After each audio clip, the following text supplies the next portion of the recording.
灵魂与躯壳的共舞，时尚与音乐的永恒交响。时尚与音乐之间的关系，常被比喻为人的身体与情感。这是一个极具哲理的隐喻。人的身体需要时尚作为避风港，或是用时尚作为铠甲来武装自己，以应对外界的审视。而音乐则是人经过长期阅历沉淀、内心酝酿后形成的情感激素。如果没有情感，人便如同失去灵魂色彩的行尸走肉，空洞而乏味。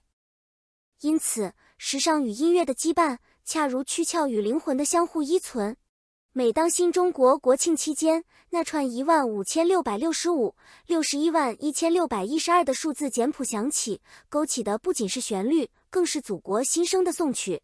这是音乐在艺术精髓上显示的灵魂真实感受，是内心生命的秘密低语。读到这里，我不禁深思，我们日常穿搭时，是否也在潜意识里寻找一种安全感？而戴上耳机的那一刻，是否才是真正面对自我的开始？时尚是外在的防御，音乐是内在的宣泄，二者缺一不可，共同构成了一个完整的人。对许多人而言，音乐是减压的良方，能让枯燥的一天瞬间焕发活力；时尚则是情感的出口，穿上心仪的衣物或一件崭新亮丽的行头，往往会带来一种小确幸的满足感。音乐是艺术，是人类灵魂演进的概念艺术，时尚与艺术之间则如同树与水，形影不离。各种艺术形式与时尚相互渗透、影响，衍生出更完美的表现形态，这种小确幸我深有体会。有时候心情低落时，换上一件色彩明亮的衬衫，再听一首激昂的乐曲，整个世界仿佛都亮了。这证明了时尚与音乐不仅仅是消费品，更是调节心理状态的疗愈工具。时尚与音乐的协作，创造力的碰撞。时尚与音乐的协作充满互动的创造力，孕育了流行文化中最具活力的形象。有些形象专为难忘的舞台和 MV 而生，有些则演变为长期的时尚趋势，融入流行文化，成为引人注目且具有持久参考价值的经典。音乐与时尚的协作主要有3种形态：一是设计师与娱乐名人策划的造型；二是青年亚文化中通过时尚表述自我；三是时尚界对音乐主题的诠释。尽管音乐名人与设计师之间少有能改变时尚发展方向的最佳合作范例，但其联盟影响力巨大。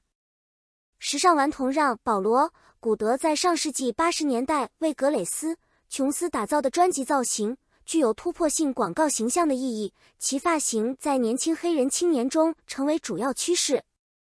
另一位巴黎坏孩子高缇耶在1990年为麦当娜 Blonde Ambition 巡演打造的漩涡式紧身胸衣，更是促成了如今内衣外穿的流行。她们是创意设计师的女缪斯，其音乐形象改变了传统美学，在青年亚文化中赢得肯定。麦当娜的那件锥形胸衣，至今看来依然惊世骇俗。这让我意识到，真正的经典往往诞生于冒犯传统的那一刻。时尚与音乐的合作，不应只是简单的商业互吹，而应是思想火花的剧烈碰撞，才能留下时代的印记。自此，当时尚与音乐链接到亚文化，便会产生新景观、新共鸣。想想科本的邋遢风格，玛丽莲·曼森的哥特风，艾薇儿的滑板装，都显露了音乐创意表演如何扎根于时尚，表达亚文化的魅力在于其野生的生命力。科本的毛衣之所以成为经典，不是因为昂贵，而是因为那是他真实生活的写照。现在的时尚界往往试图复制这种随意，却常常流于形式，失去了那份真实的粗粝感。音乐催生的时尚风格演变。回溯历史，20世纪40年代的波比短袜少女因狂热追逐法兰克·辛纳区，形成了穿短袜、马鞍鞋、卷边牛仔裤的社群时尚。60年代的摩德派 Mods 起源于伦敦 SOHO 区，是工人阶级后代寻找生活刺激的叛逆少年。他们穿着精致剪裁的意式西装、美式军装，受电影《射杀钢琴师》影响，流连于咖啡吧与迷你摩托车旁。迷你裙之母玛丽冠与皮尔·卡丹将这种魅力植入时装，英国国旗、彩条等符号也吸引了无数设计师。看到摩德派的历史，我不禁感叹，每一代年轻人的叛逆都需要一个制服。从当年的定制西装到现在的街头潮牌，形势在变，但那份渴望被识别、渴望与众不同的初心从未改变。在复古未来主义与新古典主义中，德国前卫电子乐队 Kraftwerk 受未来主义文化影响，制造出节拍式电子极简主义风。他们运用约翰·米尔顿·凯奇的理论，挑战音乐传统概念。Kraftwerk 的贴身制服来自英国设计师安东尼·普赖斯，其风格受好莱坞黄金时代启发，迎合80年代复古未来主义趋势。大卫·鲍威也受其感染，赞颂未来主义。这些艺术家从不对称连体衣到纯黑裤装，成为范思哲、蒂埃里、穆勒等设计师汲取灵感的对象。共鸣同一时代的风向标 ，Kraftwerk 的制服像是一种机器人美学，冷峻而精准。这让我联想到现在的 AI 时代，时尚是否也会再次走向这种极致的理性与秩序？复古未来主义之所以迷人，是因为它承载了人类对未知世界既恐惧又向往的复杂情感。锐舞 Rave 文化从 Techno 电音脱离，是年轻人在夜幕下的狂野派对。早期女孩穿紧身皮裤配银饰，90年代后演变为强烈色彩、戏谑性演出服及电子图像。嘻哈与雷鬼乐方面，嘻哈产生了独有的潮牌风格，而牙买加的拉斯塔蒂里运动诞生了雷鬼乐，其红金绿图腾被高提耶、Rafat Atzbek 等设计师解译。约翰·加利亚诺2000年春夏更以牙买加舞乐为主题设计时装。舞文化的荧光色和嘻哈的宽松廓形，本质上是身体在极度自由状态下的需求。时尚在这里不再是束缚，而是舞蹈的延伸。这种功能性向表达性的转化，是音乐赋予时尚最宝贵的礼物。朋克与嬉皮，极端的对立与统一。在时尚与音乐的协作中，朋克摇滚最具影响力及激烈热情。70年代伦敦，商人 Malcolm McLaren 与朋克之母维维安·维斯特伍德在 Saks 精品店合作，出售扭曲传统概念的服装，印女王头像的 T 恤，别针穿鼻，撕破的衣服，血迹斑斑的造型。这些竞技服装只有朋克乐队敢于冒险，成为时尚永恒情节的经典之论。相比之下，嬉皮士文化是朋克的反照，促成青年叛逆。60年代，它以民俗与摇滚为主导，服饰来自土耳其、印度等地。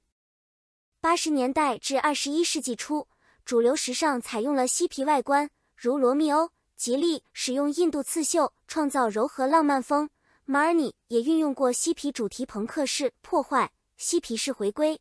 维斯特伍德的别针刺痛了社会的神经，而吉利刺绣则抚慰了人们的心灵。这两种极端在时尚史上交替出现，仿佛是人类情绪的两极摆动。我们既需要朋克的愤怒来打破僵局，也需要嬉皮的温柔来治愈创伤。表演者身上的时尚意识，音乐提供给时尚的不仅是主题，表演者身上的直观时尚也会催化时尚意识。大卫·鲍威在70至80年代初尝试用新风格变革时尚。他穿过日本设计师山本宽斋一包豪斯美学设计的 Ziggy Stardust 葫芦形连体装，这并非专为演出设计，而是来自成衣系列。粉丝模仿他的高腰喇叭裤、厚底鞋，将其诠释为街头新潮，成为80年代青年主流。鲍威的伟大在于他把自己当成了一件艺术品。他穿着山本宽斋的衣服，不仅仅是展示服装，而是在演绎一个外星人的故事。这启示我们，衣服本身没有生命，是穿着者的气质和信念赋予了它灵魂未完的复杂关系。时尚与音乐常常各自熟练地创造出相似风格，但互动却激发出未曾发生的反应。格式化的时尚因被不安与恐怖束缚，超然创意只好在冲动性的流行音乐与青年亚文化中实践。当亚文化朦胧的时尚迹象使服装和音乐有了图腾意义，便从中创造出奇妙的时尚物品与瞬间。这就是时尚与音乐复杂的关系，他们的关系还未完。文章最后提到关系还未完，这让我充满期待。在数字化、虚拟化的今天，时尚与音乐是否会在元宇宙中诞生新的共生体？也许未来的衣服是一段代码，未来的音乐是一种触感。但无论形式如何变化，那份关于身体与情感、躯壳与灵魂的对话将永远延续下去。我们不仅是观众，更是这场永恒交响乐的参与者和谱写者。